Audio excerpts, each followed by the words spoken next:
Bienvenue dans une nouvelle vidéo Zoom. Aujourd'hui, on s'intéresse à la swap. Donc la swap, ça fait partie de la mémoire virtuelle qu'on considère composée de la RAM plus du swap, donc la RAM, la Random Access Memory, donc les fameuses barrettes de RAM, et le swap qui peut être composé soit de disques mécaniques classiques, soit de SSD, à savoir en termes de performance que la RAM est 10 fois plus rapide qu'un SSD, grosso modo, et 50 fois plus rapide que du disque mécanique. Communément, on considère que lorsqu'on n'a pas assez de RAM, on déborde sur la swap, ce qui occasionne des lenteurs, ne serait-ce que techniquement par rapport à l'outil utilisé, donc le disque ou le SSD, et puis également par le chemin emprunté qui n'est pas tout à fait le même. Ça génère des lenteurs d'écriture et d'écriture qu'on appelle des I/O, et derrière vous avez à votre disposition des commandes pour analyser ça, donc le free, le top, le vmstat, il y a énormément de manières de pouvoir les apprécier.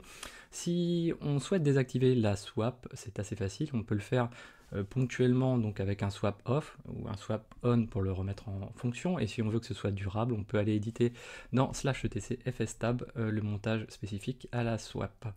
Donc l'avantage de le désactiver, c'est de diagnostiquer plus facilement les choses et faire en sorte que en cas de débordement, on ne peut pas déborder. Dans ce cas-là, le process se fait killer et ça génère une panne plus franche. On peut faciliter ou non la manière de swapper de notre OS grâce au paramètre vmswapiness qui peut éditer ce paramètre dans etc6ctlconf ou .d et des paramètres.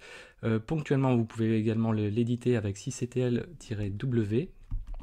Alors attention, comme je vous disais, c'est communément, la swap est aussi, n'est pas que liée au débordement. Une machine qui a de la RAM disponible peut swapper également. Pourquoi? Parce que derrière le kernel, donc Linux, prévoit d'analyser les choses de manière plus précise, et pour libérer de la RAM quoi qu'il arrive, eh bien à ce moment-là il fait une analyse sur la fréquence d'utilisation des datas ou le type de data, et il va en porter sur la swap de manière à faire en sorte que cette donnée moins nécessaire ne vienne pas engorger la RAM quoi qu'il arrive.